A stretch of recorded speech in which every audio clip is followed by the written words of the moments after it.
स्वागत है आपका अपने YouTube चैनल काउंसिल क्लासेज में। आज यहाँ सामान्य अध्ययन के 40 क्वेश्चन डिस्कस किए जा रहे हैं। यदि आप किसी भी कंपटीशन एग्जाम की जिसमें जीएस पूछा जाना है, जीएस ओरिएंटेड किसी भी एग्जाम की तैयारी कर रहे हैं, ये सेशन आपके लिए बहुत ही इंपॉर्टेंट होने वाला है। और वीडियो में बताए गए क्वेश्चन इंपॉर्टेंट लगे तो चैनल को शेयर एंड सब्सक्राइब जरूर करें और नोटिफिकेशन को प्राप्त करने के लिए बेल आइकन को प्रेस करें। चलिए शुरू करते हैं आज का सेशन। और सेशन को शुरू करने से पहले एक रिक्वेस्ट आप लोगों से और है कि आप लोग पूरा वीडियो को लास्ट तक देखें। लास्ट तक देखने से फायदा ये होगा कि वीडियो में कौन कौन से क्वेश्चन दिए गए हैं, क्योंकि जितने क्वेश्चन यहाँ पे दिए गए हैं सभी क्वेश्चन किसी न किसी एग्जाम में पूछे गए हैं, किसी न किसी कंपटीशन में पूछे गए हैं और उनकी प्रबल संभावना बनती है आपके भी एग्जाम में आने की। तो चलिए देखते हैं क्वेश्चन नंबर 1। पिन कोड कब से प्रारंभ किया गया? इसका सही आंसर है आपका 1972 में।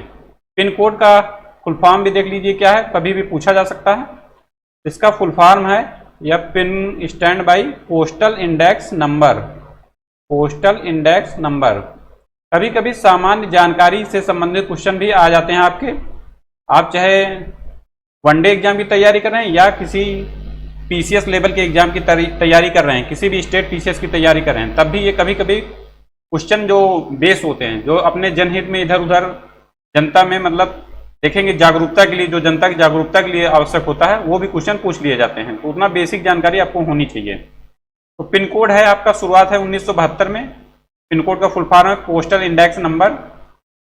और देखते हैं क्वेश्चन नंबर 2। क्वेश्चन नंबर 2 है आपका, देश में निर्मित पहली परमाणु पनडुब्बी का नाम क्या है? इसका सही नाम है आपका option B Arihant. INS Arihant इसका नाम है। भारतीय नौसेना पोत अरिहंत पहली परमाणु पनडुब्बी है अपने भारत देश की। नेक्स्ट क्वेश्चन देखते हैं question number 3। Oil and natural gas commission की स्थापना कब हुई थी? इसकी स्थापना हुई थी आपकी 1956 में, ऑप्शन डी। और ऑयल एंड नेचुरल गैस ये कैसी कंपनी है? तो ये एक महानवरत्न कंपनी है।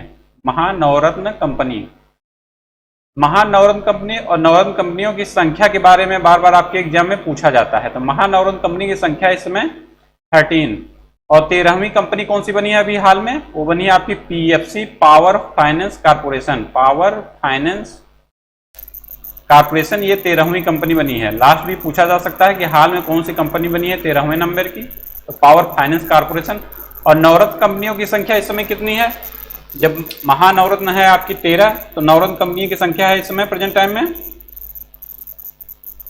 महानवरत्न की संख्या है आपकी 11। 11 संख्या है आपकी महानवरत्न की। और 11वीं कंपनी है पावर फाइनेंस कॉर्पोरेशन, 11वीं कंपनी है। और नवरत्न कंपनियों की संख्या है 13। नवरत्न कंपनियों की संख्या है 13। दोनों फैक्ट एक साथ आप याद रखिए, बहुत ही इंपॉर्टेंट फैक्ट है और बार बार एग्जाम में पूछा जाता है कि महानवरत्न कंपनियों की संख्या कितनी है और नवरत्न कंपनियों की संख्या कितनी है। तो महानवरत्न की संख्या है आपकी 11 और 11वीं कंपनी है पीएफसी, पावर फाइनेंस कॉर्पोरेशन। और नवरत्न कंपनियों की संख्या है आपका 13। नेक्स्ट क्वेश्चन देखते हैं question number 4। Unit trust of India की स्थापना कब की गई? तो इसका सही आंसर है आपका यूनिट ट्रस्ट ऑफ इंडिया की स्थापना की गई है 1964 में, ऑप्शन बी। इसका शॉर्ट फॉर्म है यूटीआई। कभी कभी ऐसे एग्जाम में पूछा जाता है कि यूटीआई की स्थापना कब हुई? तो 1964 में। नेक्स्ट क्वेश्चन देखते हैं क्वेश्चन नंबर 5। राष्ट्रीय आवास बैंक की स्थापना कब हुई? राष्ट्रीय आवास बैंक, नेशनल हाउसिंग बैंक की स्थापना कब हुई? National housing bank. कभी कभी कोई शब्द इंग्लिश में भी पूछ लिया जाता है और ये जो बहुत पेट हैं, मतलब कई बार पूछे गए हैं, उनका आपको दोनों फॉर्म समझते हुए चलना है कि कभी इंग्लिश में दे दिया गया यहाँ नेशनल हाउसिंग बैंक है, कौन सा है, तो आप सोचने लग जाएंगे कौन सा आंसर होगा इसका। तो इसका है राष्ट्रीय आवास बैंक की स्थापना हुई थी आपका 1988 में, ऑप्शन डी। ऑप्शन डी इसमें सही है, नेशनल हाउसिंग बैंक की स्थापना के लिए। क्वेश्चन नंबर 6 देखते हैं आपका, प्रेस ट्रस्ट ऑफ इंडिया की स्थापना कब हुई? इसका सही आंसर है आपका 27 अगस्त 1947, ऑप्शन बी। ऑप्शन बी 27 अगस्त 1947 को प्रेस ट्रस्ट ऑफ इंडिया की स्थापना हुई थी। नेक्स्ट क्वेश्चन देखते हैं question number 7। Sam Pitroda Bharat में किस क्रांति के जनक माने जाते हैं? इसका सही आंसर है आपका दूरसंचार क्रांति का। ये किस देश के हैं? सैम पित्रोदा हैं आपके अमेरिका के। अमेरिका के ये हैं, को भी ध्यान में रखिए। नेक्स्ट क्वेश्चन देखते हैं question number 8। All India radio का नाम कब आकाशवाणी रख दिया गया? इसका सही आंसर है आपका 1957 में, ऑप्शन ए। नेक्स्ट क्वेश्चन देखते हैं, question number 9, national book trust की स्थापना कब हुई? इसका सही आंसर है आपका 1957 में, ऑप्शन बी। प्रैक्टिस के माध्यम से यहाँ पे कोशिश यही किया जाता है कि आपको 20 से 25 मिनट में आपको 40 या 45 क्वेश्चन आपको करा दिए जाएं। मिनिमम समय में आपको मैक्सिमम आउटपुट देने की कोशिश की जाती है और इसी स्ट्रेटजी के साथ हम लोग चलते हैं कि more practice and more accuracy. और जब एक्यूरेसी आपकी बढ़ेगी तो नंबर आप गेन जरूर करेंगे, क्योंकि आज के एग्जाम में सभी एग्जामों में आपके देखेंगे निगेटिव मार्किंग लगा हुआ है, 1/4 या 1/3 निगेटिव हर जगह लगा हुआ है। और जब क्वेश्चन आप गलत करते हैं, वो आपका जो गलत है वो तो गलत है ही, सही क्वेश्चन से भी आपके नंबर लेस होते हुए चले जाते हैं। तो हमको करना यही है कि उसके लिए पढ़ाई जितना करिए, पढ़ाई के साथ साथ रिवीजन भी करिए, उसके साथ साथ प्रैक्टिस भी कंटिन्यू करते रहिए। प्रैक्टिस से यही होगा कि आपको अपनी गलतियों का पता चलेगा कि हमारी गलतियां कहाँ कहाँ पे हो रही हैं, उसमें आप सुधार करेंगे और सुधार करेंगे तो आपका नंबर एक नंबर बहुत इंपॉर्टेंट होता है किसी भी आप एग्जाम की तैयारी कर रहे हो। जब लास्ट में 1-2 नंबर से आप फाइट में बाहर होंगे, कंपटीशन में कट ऑफ से बाहर होंगे, तब आपको रियलाइज होगा कि हाँ एकदम आसान सा क्वेश्चन मेरा गलत हो गया। और वो क्यों गलत हुआ? वो प्रैक्टिस की कमी के कारण ही गलत हुआ। आपने पढ़ा बहुत है लेकिन प्रैक्टिस के न करने के कारण आपको वो रिमाइंड नहीं होता है। इसलिए सबसे जरूरी है रिवीजन और प्रैक्टिस। नेक्स्ट क्वेश्चन देखते हैं, क्वेश्चन नंबर 10, संगीत राज्य की स्थापना किसने की थी? इसका सही आंसर है आपका Rana Kumbha, option A. Next question देखते हैं, क्वेश्चन नंबर 11।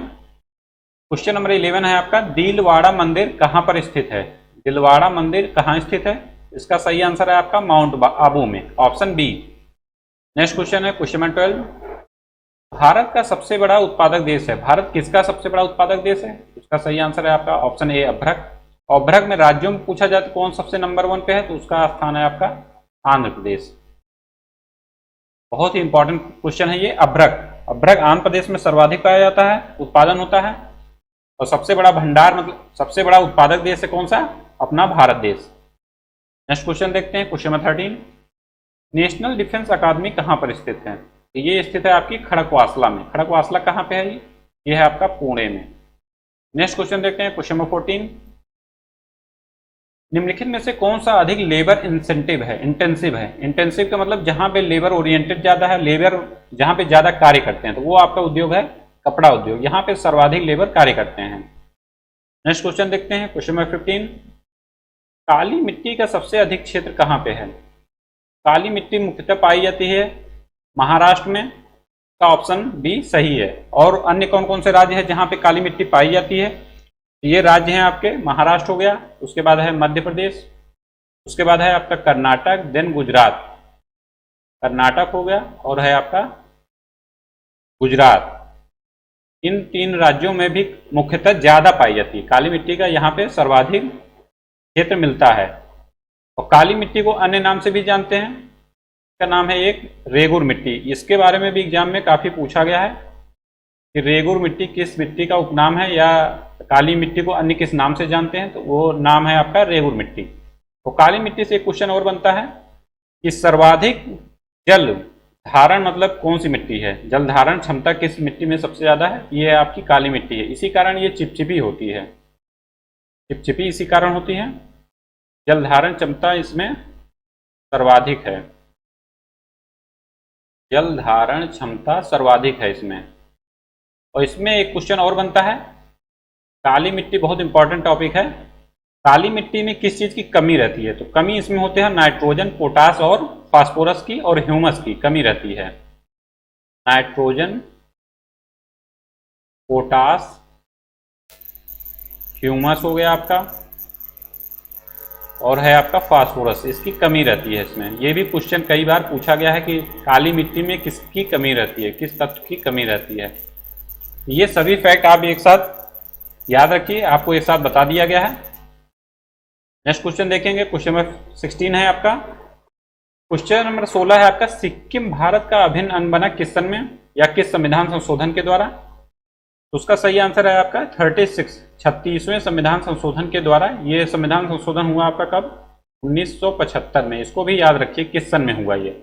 तो सिक्किम 36वें संविधान संशोधन के द्वारा 1975 में भारत का एक अभिन्न अंग बन गया। तो ये कौन सा राज्य बना, तो ये राज्य है आपका 22वां। और ये 35वें संविधान संशोधन 1974 के द्वारा कॉन्स्टिट्यूशनल अमेंडमेंट 1974 के तहत ये सह राज्य का इसको दर्जा दिया गया था। ये भी क्वेश्चन बहुत पूछा गया है और बहुत कंफ्यूजन होता है 35वें 36वें और 74 और 75 में, तो दोनों आपको एक साथ बता दिया गया है। आप स्क्रीनशॉट ले लीजिए या कॉपी बना लीजिए, उसमें लिख लीजिए। जो क्वेश्चन आपको 40 क्वेश्चन में नहीं आ रहे हैं उसको एक आप कॉपी बनाइए, कॉपी में लिखते जाइए, और 40 क्वेश्चन में आप कितना सही कर ले जाना वो आप कमेंट में लिखिए। इससे आप सेल्फ में मोटिवेट होंगे, सेल्फ में मोटिवेशन बढ़ेगा तो आपका कॉन्फिडेंस बिल्डअप होगा, कॉन्फिडेंस बिल्डअप होगा तो आप और अच्छा परफॉर्म करेंगे किसी भी टेस्ट में या किसी भी एग्जाम में। तो इसमें दोनों फैक्ट बहुत इंपॉर्टेंट है। 35वां संविधान संशोधन हुआ था आपका 1974 में, सन याद रखिए। 36वां हुआ था 1975 में। सिक्किम 22वें नंबर का भारत का राज्य बना। नेक्स्ट क्वेश्चन देखते हैं, क्वेश्चन नंबर 17। क्वेश्चन नंबर 17 है आपका, वृक्षों तथा वनों को काटने से किस प्रकार की हानि होती है? जो वायुमंडलीय परिवर्तन होता है, प्रदूषण का खतरा होता है, भूमि क्षरण होता है। इसका सही होगा ऑप्शन डी, उपर्युक्त सभी। नेक्स्ट क्वेश्चन है question number 18। Indian school of business कहां पर स्थित है? तो इंडियन स्कूल ऑफ बिजनेस आपका स्थित है हैदराबाद में, ऑप्शन सी। नेक्स्ट क्वेश्चन है क्वेश्चन नंबर 19। निम्नलिखित में से किस उत्पाद पर शुद्धता के सिलसिले में हॉलमार्क चिन्ह अंकित किया जाता है? ये उत्पाद है आपका स्वर्ण आभूषण, ऑप्शन डी। नेक्स्ट क्वेश्चन है क्वेश्चन नंबर 20। मुर्रा, कभी कभी नस्लों के बारे में पूछा जाता है एग्रीकल्चर से, सिंपल क्वेश्चन जो मतलब एकदम से नॉर्मल क्वेश्चन रहेगा वो आपको पूछा जाएगा। ये किसकी प्रजाति है, इसमें कौन कौन सी बीमारियां होती हैं, ये सब क्वेश्चन नॉर्मली आपके एग्जाम में पूछे जाते हैं। तो मुर्रा नस्ल है आपकी भैंस की, ऑप्शन डी। नेक्स्ट क्वेश्चन देखते हैं क्वेश्चन नंबर 21।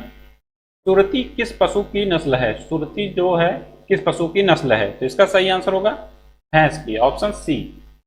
नेक्स्ट क्वेश्चन है क्वेश्चन नंबर 22। कांकरे किस पशु की प्रमुख नस्ल है? तो इसका सही आंसर होगा आपका ऑप्शन ए, गाय। कांकरेज गाय है। नेक्स्ट क्वेश्चन है क्वेश्चन नंबर 23। किस नस्ल के घोड़े सर्वोत्तम माने जाते हैं? तो इसका सही आंसर है आपका option D, Malani. Next question देखते हैं क्वेश्चन नंबर 24। मांस उत्पादन के लिए बकरी की उपयुक्त नस्ल कौन सी है? तो इसका सही आंसर है आपका option B, Sirohi. Next question है क्वेश्चन नंबर 25। किस नस्ल के भेड़ उत्तम किस्म के ऊन प्रदान करते हैं? किस नस्ल की भेड़ें उत्तम किस्म के ऊन प्रदान करते हैं? तो इसका सही आंसर है आपका merino, option C. Next question है क्वेश्चन नंबर 26। क्वेश्चन नंबर 26 है आपका, पाकिस्तान शब्द का सर्वप्रथम प्रयोग किसने किया था? तो इसका सही आंसर होगा आपका Chaudhary Rahmat Ali, option C. Next question देखते हैं क्वेश्चन नंबर 27। भारत छोड़ो आंदोलन के नेताओं को गिरफ्तार करने के लिए ब्रिटिश शासक द्वारा चलाया गया ऑपरेशन कौन सा था? इस ऑपरेशन का नाम है ऑपरेशन जीरो आवर, ऑप्शन सी।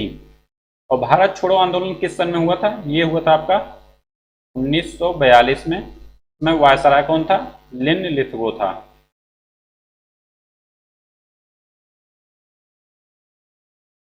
में गवर्नर जनरल थे आपके लिन लिथगो। ये फैक्ट आप याद रखिए कि कभी कभी ये पूछा जाता है मॉडर्न हिस्ट्री में। आप देखेंगे कि कौन सा सन कब घटित हुआ, और उसके साथ साथ ये भी क्वेश्चन बनता है कि इस समय कौन गवर्नर जनरल थे, कौन वायसराय थे, प्रथम गवर्नर जनरल कौन थे, लास्ट कौन थे, वायसराय प्रथम कौन थे, लास्ट कौन थे। इन सब क्वेश्चन को भी ध्यान में रखते हुए चलना है हम लोगों को। नेक्स्ट क्वेश्चन देखते हैं क्वेश्चन नंबर 28।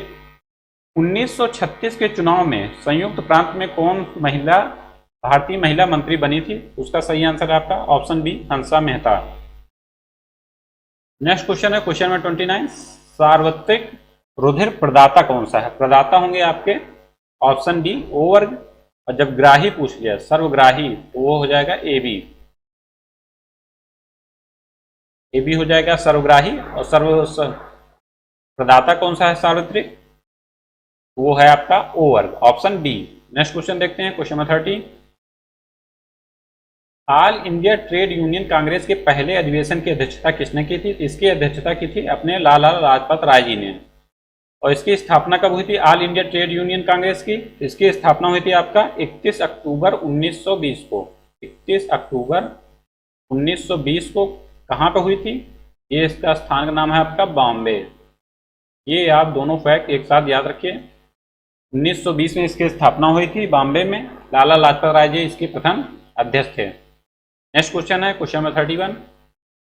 किस अमेरिकी राष्ट्रपति ने गुलामी को संपूर्ण रूप से बंद करा दिया था? इसका सही आंसर है आपका ऑप्शन डी, अब्राहम लिंकन जी। अब्राहम लिंकन अमेरिका के किस नंबर के राष्ट्रपति थे? ये भी क्वेश्चन कई बार पूछा गया है। ये 16वें नंबर के राष्ट्रपति थे और ये पेशे से वकील थे। इनका पेशा था वकील, ये पेशे से वकील थे और ये 16वें नंबर के अमेरिका के राष्ट्रपति थे। और इनका एक स्टेटमेंट है जो काफी चर्चित है। इनका स्टेटमेंट है, जनता का शासन जनता के लिए और जनता के द्वारा होना चाहिए। ये क्वेश्चन भी पूछा गया है। जनता का शासन जनता के लिए और जनता के द्वारा होना चाहिए। जनता के लिए एंड जनता के द्वारा होना चाहिए। कभी आप लोग ऐसे लिखें लोकतंत्र के ऊपर, तो ये स्टेटमेंट जरूर डाल सकते हैं वहां पे। बहुत ही अच्छा स्टेटमेंट है अब्राहम लिंकन जी का। अब्राहम लिंकन है 16वें नंबर के राष्ट्रपति। इनका कार्यकाल भी देख लेते हैं। इनका कार्यकाल था आपका 1861 से। बहुत फेमस पर्सनालिटी है, तो इसके बारे में भी इनके बारे में जानना चाहिए कि हाँ ये किस सन से किस तक वहाँ के राष्ट्रपति थे। तो ये 16वें नंबर के 1861 से 65 तक वहाँ के राष्ट्रपति थे। नेक्स्ट क्वेश्चन देखते हैं क्वेश्चन नंबर 32। इनमें से जहाँ पे देखिए आप, जैसे जो बहुत ज़्यादा फेमस पर्सनालिटी हैं उनके जन्म और मृत्यु के बारे में, जो भारत देश के हैं उनके जन्म और मृत्यु के बारे में भी आपको याद रखना है। कभी कभी जैसे एक बार क्वेश्चन बना था अम्बेडकर जी का, तो इसी तरह आप अम्बेडकर जी, गांधी जी, जो बहुत ज़्यादा फेमस पर्सनालिटी हैं उनके बारे में जन्म और मृत्यु भी याद रखिए। और उनकी महत्वपूर्ण जो घटनाएं हैं उनके जीवन में घटित हुई वो तो सभी इंपॉर्टेंट हैं ही। तो ऐसे ही देखना है हमको। जैसे एग्जाम में किसी भी आप कंपटीशन की अगर तैयारी कर रहे हैं तो हमें जो मुख्य बिंदु है, जहाँ से क्वेश्चन बार बार पुटअप होते हैं, जहाँ से एकदम संभावना है कि हाँ यहाँ से क्वेश्चन आना तय है, तो कुछ टॉपिक ऐसे रहते हैं, कुछ सिलेबस में ऐसे डिफाइंड टॉपिक रहते हैं, वहाँ से क्वेश्चन सभी कंपटीशन में पूछना तय है, पूछे जाते ही रहते हैं। तो उनको हमें क्या करना है, उन्हीं एकदम टारगेट करके याद करना है।